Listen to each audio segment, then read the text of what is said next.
Assalamualaikum warahmatullahi wabarakatuh. Perkenalkan, nama saya Agustina Nugoliwun, NPM 21910004200078.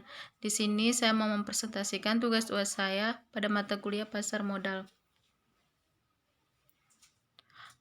Yang pertama, menurut Anda, apa alasan yang menyebabkan suatu perusahaan melakukan reverse split dan apa tujuan suatu perusahaan melakukan reverse split? Berikan jawaban beserta contohnya. Alasannya untuk menarik investor. Yang kedua, supaya tetap terdaftar di pasar modal. Yang ketiga, sebagai upaya penyelamatan agar harga sahamnya tidak terlalu rendah dan sehingga mendapatkan posisi aman di bursa efek besar. Tujuannya untuk membentuk harga saham menjadi lebih tinggi dari sebelumnya atau bukan menaikkan harga saham. Kedua, mensejajarkan harga saham dengan saham-saham sektor sejenisnya atau yang dianggap memiliki karakteristik yang sama. Yang ketiga, menaikkan posisi saham dari saham yang masuk kategori papan pengembangan ke papan utama dan membentuk harga saham yang lebih wajar. Contohnya Frin. Pada Smart Telecom Tbk atau Frin melakukan reverse stock split pada tahun 2012 dengan rasio 20.1. Harga saham yang tadinya 50.000 berubah menjadi 1.000 per lembar. Namun harapan untuk memiliki harga saham yang stabil itu tidak terwujud.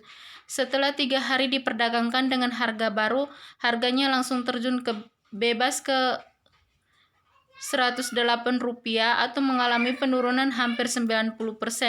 Setelah itu harga saham Frin terus menurun dan stabil di kisaran Rp50 sampai Rp90 per lembar saham.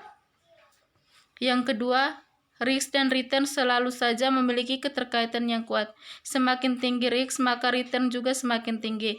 Begitu pula sebaliknya. Maka menurut Anda, apakah keterkaitan itu selalu saja bersifat linear atau tidak? Berikan pendapat Anda. Jika ada yang bersifat tidak linear, pada contoh produk seperti apa ini tidak bersifat linear, jelaskan. Antara hasil dan risiko memiliki hubungan linear yang berkebalikan. Semakin tinggi risiko, maka semakin tinggi hasil yang diperoleh. Sebaliknya, semakin rendah risiko, maka semakin rendah pula hasil yang diperoleh atau disyaratkan. Contohnya, investasi, risiko, return atau CAPM atau Capital Asset Pricing Model. Yang ketiga, mengapa jual beli saham lebih memiliki risiko dibandingkan dengan membeli obligasi? Jelaskan. Memilih berinvestasi saham, jika perusahaan merugi, maka pemilik saham yang akan mendapatkan pengembalian modal terlebih dahulu, dan jika perusahaan berjalan baik, maka dividen akan ditinggalkan agar para investor mendapatkan keuntungan yang lebih dari laju inflasi. Sedangkan dalam investasi obligasi yang paling ditakutkan adalah jika perusahaan tidak bisa berdiri lagi atau bangkrut. Membeli saham lebih berisiko dari obligasi karena volatilitas saham lebih besar dibandingkan obligasi, sehingga harga saham bisa naik turun dengan cepat pada tahun yang sama. Yang keempat, jelaskan suatu perusahaan lebih cenderung menerbitkan obligasi daripada meminjam ke perbankan. Perusahaan atau emiten yang membutuhkan dana akan lebih untung jika menerbitkan obligasi ketimbang meminta kredit alias meminjam ke bank.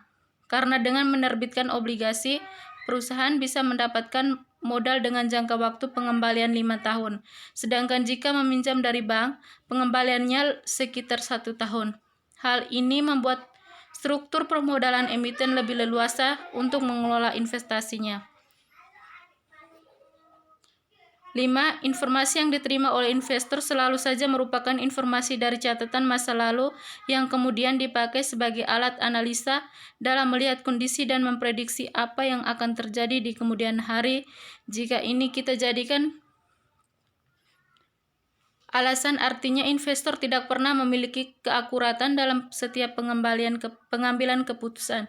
Apakah Anda setuju dengan pendapat ini? Jika setuju dan tidak, berikan pendapat Anda.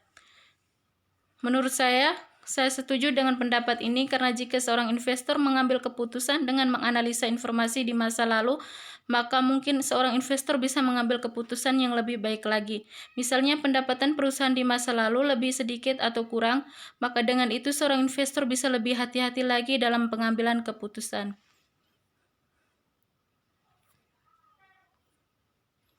Demikian presentasi dari saya. Terima kasih.